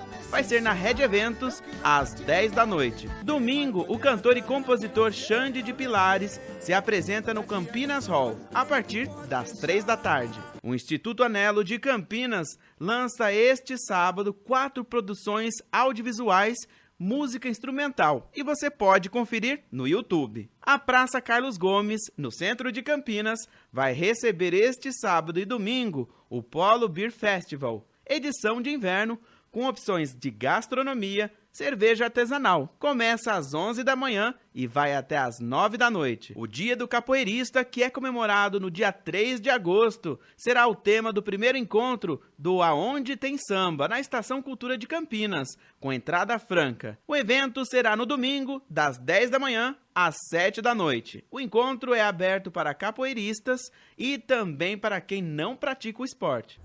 Oi, pessoal! Eu estou aqui para fazer um convite muito divertido a todas as crianças. No domingo, dia 7 de agosto, das 15 às 18 horas, no espaço Kid Mais, lá do Campinas Shopping, teremos pintura facial e esculturas de balões. E eu estarei lá para tirar muitas fotos com vocês. O evento é gratuito, então não percam. Tchau! O Museu da Imagem e do Som está com a programação de agosto do Cineclube. Você pode conferir os filmes e as sessões no site da Prefeitura de Campinas. A São Paulo Companhia de Dança vai fazer 2 apresentações no Teatro Castro Mendes, hoje e sábado às 8 da noite. A entrada é de graça e os ingressos serão distribuídos na bilheteria do teatro por ordem de chegada, a partir das 6 da tarde. Esse e o próximo final de semana, Campinas recebe a Semana da Arte Transviada, realizada por um coletivo de artistas do interior do estado. As atividades vão ser de graça na Casa de Vidro e na unidade do Sesc Campinas. A Orquestra Sinfônica de Campinas se apresenta neste sábado às 6h30 da tarde na Paróquia São Paulo Apóstolo, na Vila Itapura, e é de graça. Olá, amiguinhos de Campinas! Nós, Patati Patatá, estamos chegando com o nosso show Sorrir e Brincar! Estaremos nos dias 6, 7 e 13, às 3 da tarde. Isso mesmo, lá no Teatro Oficina do Estudante, no Iguatemi. Estamos esperando por você, garanta já o seu lugar. Isso mesmo, na bilheteria do teatro ou então através do ingresso digital. Venha se divertir com a gente. Um super beijo e até lá! Olá, sou Lara Zigatti, diretora do Conservatório Carlos Gomes Campinas. Venho aqui para fazer 2 convites para vocês. Próxima quarta-feira, às 19 horas, o super cellista Guilherme Monegato estará participando na série Encontros, onde ele vai tocar a Masterclass e ainda um bate-papo informal com o público. Depois será a vez de Gabriel Marim, grande violista, que estará também participando dessa mesma série. Esperamos vocês, participem das nossas redes e venham nos prestigiar. Casado, o poder do cara é tacar uma aliança em você. Hoje tem dose tripla com o humorista Afonso Padilha em Campinas. Serão 3 sessões, anota aí, às 7 da noite, às 9 e às 11, no Teatro Oficina do Estudante, Iguatemi, Campinas. Quem é casado aqui sabe o que eu tô falando. Você casa, depois de um tempo começa a usar o homem moletom. Matheus Ceará também se apresenta no Teatro Oficina do Estudante. A comédia Vocês Pedem e Eu Conto. O artista volta às suas origens. Vai ser sábado, às 9h30 da noite. Agora, tem que sair até dentro da geladeira. Abriu a geladeira, sai 2 podcasts. Kleber Rosa se apresenta este sábado e o próximo em Campinas. Muitas risadas garantidas com o humorista.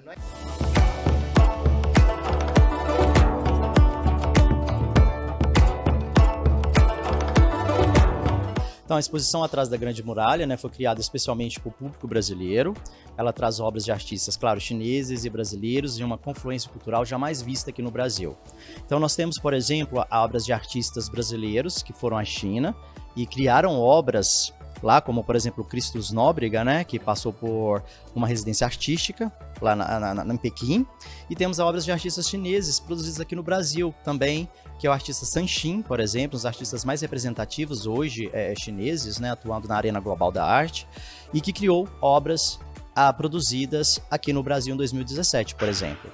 Então a exposição é uma exposição, claro, que traz obras de artistas brasileiros e chineses, mas ela vai muito além, porque ela traz uma confluência cultural entre os 2 países e também as obras refletem sobre questões que moldam a nossa era contemporânea, como, por exemplo, a pandemia, como o racismo, por exemplo, e vários outros assuntos, né, que afligem a nossa era contemporânea, o momento que vivemos hoje.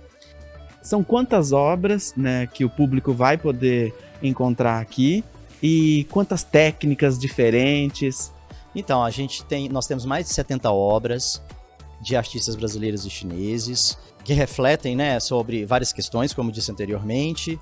Nós temos pinturas muito lindas, né, produzidas, por exemplo, pelo Sanshin. É um artista também, Taigo Meirelles, obras criadas especialmente para esse projeto. A gente tem vídeo, tem animação, tem cerâmica, tem esculturas. Então é uma exposição muito, muito rica, né? e de vários suportes, justamente para que as pessoas possam, né, conhecer a arte produzida na China hoje, que é contemporânea, que é extremamente dinâmica, versátil, porque até então os brasileiros tinham, né, muito acesso à arte mais tradicional, à paisagem clássica chinesa, né? Aqui não, aqui os brasileiros vão ter a oportunidade de conhecer a riqueza, a diversidade da arte contemporânea produzida na China hoje. E toda uma reflexão, não é? Isso. Quando um artista chinês está criando uma obra de arte, ele pensa no coletivo. Então, ele é muito mais do que a poesia, trazer a poesia, o lirismo da obra per se. Então, eles estão sempre criando algo, né, com uma execução primorosa, como a gente pode ver, né, uma riqueza de detalhes, mas também refletindo sobre questões que afligem a China, questões que estão sendo discutidas na China, mas não apenas no país deles, mas em todo o mundo. Então, como eu diria, é uma arte totalmente global, é uma arte pluriversal que importa a todas as culturas. Às vezes o pessoal de casa está pensando, né? Mas o que a gente tem de comum, né? Em comum com a China? E tem bastante coisa, principalmente esse painel vermelho atrás de você, né? Onde nós temos ali uma conexão com o DNA, não é? Justamente, então é uma obra comissionada especialmente para esse projeto, criada pelo artista Christos Nóbrega, que vive em Brasília, e foi desenvolvido durante a residência artística dele em Pequim, na Academia de Artes Finas de Pequim, chamada CAFA. E esse painel ele é muito representativo porque ele traz... ele foi inspirado, né, na pesquisa do artista, onde ele constata, né, que já foi constatado antes, claro, mas ele investiga ainda mais, com mais profundidade, a questão do DNA dos povos chineses e indígenas brasileiros, que foi constatado cientificamente, né, que existe DNA chinês nos povos indígenas do Brasil. Então, assim, é muito interessante. E além disso, também a gente tem uma outra a exposição ela vai se desdobrando em camadas, assim. Temos, por exemplo, descobrimos a chinesice no barroco mineiro. Então, bem antes de Aleijadinho, né, existem relatos que esses chineses vieram aqui durante, né, o período da colonização brasileira, no período colonial, e criou elementos chineses como pássaros, como cotidiano chinês nas igrejas barrocas de Minas Gerais. Então isso pode ser constatado, né, e visualmente, e o artista Eduardo Trópia foi lá e registrou isso com muita beleza, com muita exatidão, com muita poesia, esses elementos que podem ser conferidos aqui na exposição. Como é que faz então para conferir? Então fica de segunda a sexta, das 9 às 18 horas, e aos sábados, das 10 às 4 da tarde, até o dia 27 de agosto. O pessoal não pode perder. Olha, é uma oportunidade única, né, para os brasileiros, para o pessoal da região, conhecer obras incríveis, criadas por artistas notáveis, artistas representativos, assim, alguns deles muito, muito conhecidos, não só no Brasil, mas internacionalmente, e também prestigiar a cultura brasileira e a cultura chinesa.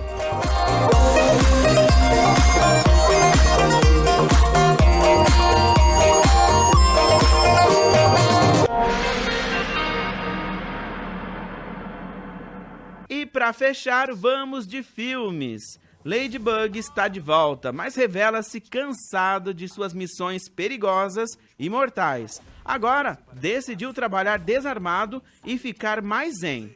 Porém, sua próxima missão parece muito simples. Roubar uma maleta dentro de um trem super veloz no Japão. Só existem outros criminosos a bordo. Ninguém sai desse trem. A gente precisa de um plano. Eu vou machucar pessoas. O que foi isso no seu rosto? Será que teve alguma lesão na cabeça? Talvez. Eu tenho que sair desse trem. Guilherme trabalha na área de contabilidade. Sua vida está um tédio e ele não consegue enxergar um futuro para si. Durante uma viagem, ele tem a maluca ideia de usar a identidade de outra pessoa. O que Guilherme não sabia é que o seu novo nome era de um palestrante motivacional. Agora, para o seu plano dar certo, ele vai ter que se virar para transformar sua visão pessimista de mundo em algo completamente oposto. Não. Guilherme! Olha aí, Gostaram das dicas de hoje? Eu volto na próxima semana com muito mais. Tchau!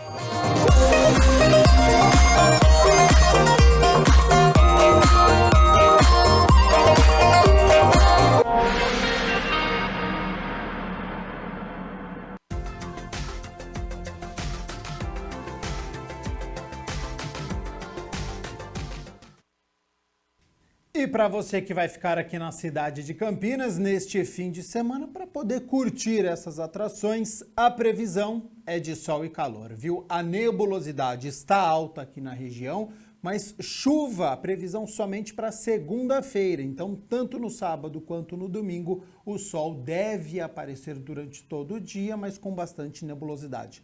Vamos às temperaturas então, olha só, elas já estão aqui na minha tela, então tanto para o sábado quanto para o domingo, o cenário é parecido. No sábado, mínima de 17, máxima de 28, e no domingo, mínima de 18 e máxima de 28 graus aqui para a cidade de Campinas. 1h48, o Câmara Notícia fica por aqui. Muito obrigado pela sua companhia, pela sua audiência. Continue aqui na TV Câmara Campinas, lembrando que a partir das 7 horas da noite tem reunião solene com a entrega das honrarias. Ótimo fim de semana e nos vemos na segunda-feira ao meio-dia com muitas informações e notícias aqui da metrópole de Campinas e, claro, do Legislativo. Até lá. Tchau, tchau.